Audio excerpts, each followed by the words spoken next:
श्री स्वामी समर्थ. तुम्हा सर्वांचं श्री स्वामी समर्थ कृपा या चॅनलवर मनापासून खूप खूप स्वागत. स्वामी महाराज तुमच्या सर्व चांगल्या इच्छा पूर्ण करोत हीच स्वामींच्या चरणी प्रार्थना करते आणि आज या नवीन व्हिडिओला सुरुवात करते. लवकरच श्रावण महिना सुरू होणार आहे. श्रावण महिना हा सेवा करण्यासाठी अतिशय महत्त्वाचा मानला जातो. आषाढ महिन्यात आपण खूप जास्त सेवा करत आहोत, पण आपल्याला श्रावण महिन्यात पण तेवढ्याच सेवा करायच्या आहेत. चातुर्मासात येणारा श्रावण महिना हा अतिशय पवित्र आणि सेवा करण्यासाठी अतिशय महत्त्वाचा मानला जातो. श्रावण महिना हा भगवान शंकरांच्या उपासनेसाठी आणि आराधनेसाठी समर्पित आहे. श्रावण महिन्यात तुम्ही भगवान शंकरांची केलेली कोणतीही सेवा ही फलदायीच ठरते. आपण केलेल्या सेवांमुळे भगवान शंकरांची आपल्यावर कृपा होतेच. भगवान शंकर ही लवकर प्रसन्न होणारी देवता आहे. भक्तांच्या एका हाकेला धावून येणारे आहेत, म्हणूनच त्यांना भोळे साम असेही म्हटले जाते. म्हणून या श्रावण महिन्यात भगवान शंकरांचं जास्तीत जास्त नामस्मरण करा, रुद्र अध्याय करा, जेवढ्या जमतील तेवढ्या जास्तीत जास्त सेवा करा आणि शिवलीलामृताचं पारायण करा. श्रावण महिन्यात कोणत्याही सेवा करायला तुम्हाला नाही जमलं तरी शिवलीलामृत या दिव्य आणि पवित्र ग्रंथाचं तुम्हाला पारायण करायचं आहे. तर शिवलीलामृत या ग्रंथाचं पारायण कसं करायचं, हे पारायण केल्यामुळे आपल्याला काय फायदे होतात, पारायणाचे नियम व अटी काय आहेत, हे आपण आजच्या या व्हिडिओमध्ये जाणून घेऊयात. यासाठी तुम्ही व्हिडिओ शेवटपर्यंत पहा. चॅनलवर नवीन असाल तर चॅनलला सबस्क्राईब जरूर करा. श्रावण महिन्यामध्ये शिवलीलामृत या ग्रंथाचं पारायण करणं का महत्त्वाचं मानलं जातं? तुमच्या आयुष्यातल्या कितीही अशक्य अशा गोष्टी असतील, जसे की आर्थिक अडचणी, संतान प्राप्ती होत नाही, नोकरी मिळत नाही, विवाह जमत नाही, हितशत्रूंचा त्रास, बाहेरची बाधा आहे, मुलं ऐकत नाहीत, तुमच्या मनातल्या अशक्य गोष्टीसुद्धा या ग्रंथाच्या पारायणाने शक्य होतात. हे जे पारायण आहे हे अतिशय पवित्र मानलं जातं. या ग्रंथाचं पारायण कसं करायचं? तर शिवलीलामृत या ग्रंथामध्ये एकूण 14 अध्याय आहेत. या ग्रंथामध्ये मूळ अध्याय 14 आहेत. 15वा जो अध्याय आहे हा या ग्रंथामध्ये नव्याने समाविष्ट करण्यात आला आहे. म्हणून आपल्याला 14च अध्यायांचं पठण करायचं आहे. ज्यांनी शिवलीलामृत या ग्रंथाचं पारायण केलेलं आहे त्यांना माहीत आहे की या ग्रंथातील अध्याय हे थोडेसे मोठेच आहेत, पण हे अध्याय 14च आहेत आणि आपल्याला 14 अध्यायांचंच पठण करायचं आहे.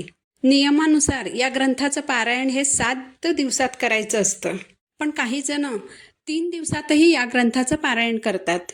आधी सांगितल्याप्रमाणे या ग्रंथातील अध्याय हे मोठेच आहेत, त्यामुळे ज्यांची बसण्याची क्षमता आहे, ज्यांची वाचण्याची क्षमता आहे, त्यांनीच 3 दिवसांचं पारायण करायचं आहे. 3 दिवसांचं पारायण करत असताना एका दिवशी अमुक एवढेच अध्याय वाचले पाहिजेत असा नियम नाही. तुम्ही तुमच्याकडे जेवढा वेळ असेल त्यानुसार अध्यायांचं पठण करू शकता.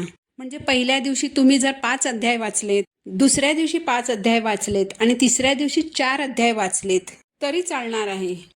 ज्यांना 7 दिवसात या ग्रंथाचं पारायण करायचं आहे त्यांनी काय करायचं? खरं तर जेव्हा आपण धार्मिक ग्रंथाचं पारायण करतो त्यामध्ये 7 दिवसाच्या पारायणाला अतिशय महत्त्व दिलेलं आहे, कारण तो एक सप्ताह काल असतो. या 7 दिवसांमध्ये आपल्याला 2-2 अध्याय वाचायचे असतात. सगळ्यात पहिलं म्हणजे शिवलीलामृत या ग्रंथाचं वाचन कधी करायचं?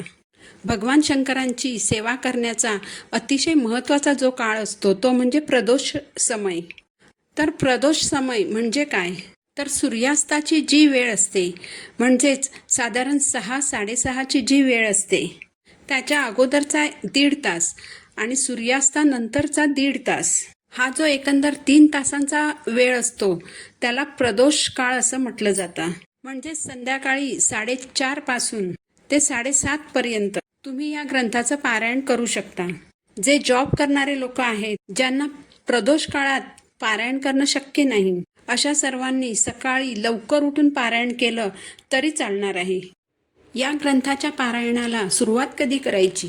श्रावण महिना हा अतिशय पवित्र महिना आहे आणि भगवान शंकरांची सेवा करण्यासाठी या महिन्यातील प्रत्येक दिवस हा शुभ मानला जातो. तुम्हाला ज्या दिवशी शक्य होईल त्या दिवसापासून तुम्ही पारायणाला सुरुवात करू शकता. आता पारायणाला सुरुवात कशी करायची? मांडणी करायची गरज आहे का? तर या ग्रंथाच्या पारायणासाठी मांडणी करायची अजिबात गरज नाही. तुम्ही तुमच्या देवघरातच शिवपिंडीची पूजा करायची आहे.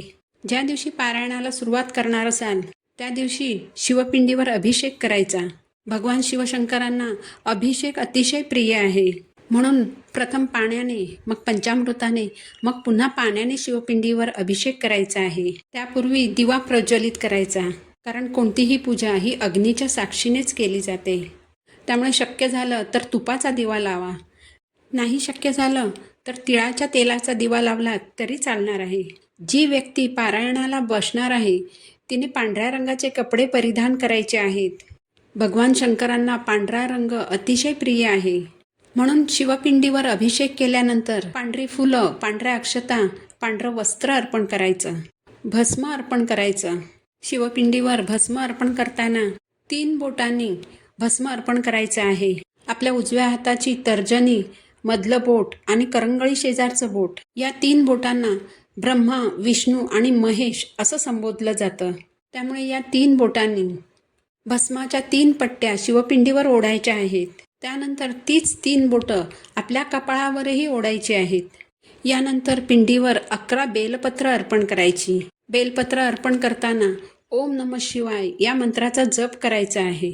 पुरुषांनी ओम नमः शिवाय या षडाक्षरी मंत्राचा जप करावा आणि स्त्रियांनी नमः शिवाय या पंचाक्षरी मंत्राचा जप करावा.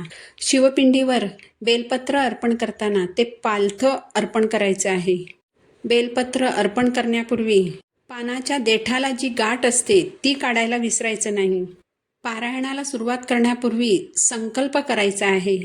संकल्प कसा करायचा? एक ताम्हण घ्यायचं, त्यावर आपला उजवा हात सरळ धरून हाताची गोकर्ण मुद्रा करायची. हातामध्ये थोडंसं पाणी, त्यामध्ये हळद कुंकू टाकायचं, एक फूल घ्यायचं आणि थोड्याशा अक्षता टाकायच्या. आपलं नाव आणि गोत्र सांगायचं. तुमची जी इच्छा पूर्ण होण्यासाठी तुम्ही पारायण करणार आहात ती इच्छा भगवान महादेवांना सांगायची आहे. तुम्ही किती दिवसांचं पारायण करणार आहात तेही सांगायचं आणि ही सेवा माझ्याकडून पूर्ण करून घ्या आणि माझी इच्छा पूर्ण करा अशी भगवान महादेवांना प्रार्थना करायची. त्यानंतर हातातील पाणी ताम्हणामध्ये सोडून द्यायचं. हे पाणी तुम्ही तुळस सोडून इतर कोणत्याही झाडाला घालू शकता. यानंतर स्वच्छ सुंदर मनाने, भक्तिभावाने, अगदी मनोभावे, एकाग्रतेने पोथी वाचायला सुरुवात करायची. 7 दिवसांचं पारायण करणार असाल तर रोज 2-2 अध्याय वाचायचे आहेत आणि 7 दिवसात पारायण पूर्ण करायचं. हे पारायण करताना नियम कोणते पाळायचे? तर 7 दिवस कांदा लसूण वर्ज्य करायचं, ब्रह्मचर्य पाळायचं आणि परान्न वर्ज्य करायचं आहे. परंतु तुम्ही जर बाहेर राहत असाल, हॉटेलमध्ये, मेसमध्ये जेवत असाल तर अशा वेळेस जेवण ग्रहण करण्यापूर्वी 3 वेळा गायत्री मंत्र म्हणायचा आहे. ओम भूर्भुवः स्वः तत्सवितुर्वरेण्यं भर्गो देवस्य धीमहि धियो यो नः प्रचोदयातः. हा मंत्र 3 वेळा म्हणायचा आणि मगच जेवण ग्रहण करायचं. अध्याय वाचन झाल्यानंतर नैवेद्य दाखवायचा आणि आरती करायची. आता नैवेद्य काय दाखवायचा? भगवान शंकरांना पांढऱ्या रंगाच्या वस्तू अतिशय प्रिय आहेत. त्यामुळे पांढऱ्या रंगाची कोणतीही मिठाई तुम्ही नैवेद्य म्हणून दाखवू शकता. मिठाई नसेल तर तुम्ही दूध साखर किंवा खडी साखर किंवा आपली अगदी साधी साखरही नैवेद्य म्हणून ठेवू शकता. पारायणाच्या 7व्या दिवशी काय करायचं? पारायणाच्या 7व्या दिवशी सेवा करून झाल्यानंतर भगवान शंकरांच्या मंदिरात जायचं. तुमच्या इच्छेनुसार यथाशक्ती पांढरं वस्त्र आणि तांदूळ गुरुजींना दान करायचे आहेत. मंदिरात गेल्यानंतर या वस्तू सर्वप्रथम भगवान शंकराच्या पिंडीसमोर ठेवायच्या आहेत. त्यानंतर या वस्तू तुम्ही गुरुजींना देऊ शकता अथवा एखाद्या गोरगरिबालाही दान करू शकता. कारण श्रावण महिन्यात दान करण्याला देखील अतिशय महत्त्व आहे. श्रावण महिन्यात केलेल्या दानाचं आपल्याला दुपटीने फळ मिळत असतं. दान करत असताना पैशाच्या स्वरूपात दान करण्यापेक्षा एखाद्या गरजूला त्याच्या गरजेच्या वस्तू दान करा. शिवलीलामृत हा अतिशय दिव्य आणि प्रभावी ग्रंथ आहे. तुम्ही सोमवारपासून या ग्रंथाच्या पारायणाला सुरुवात करू शकता.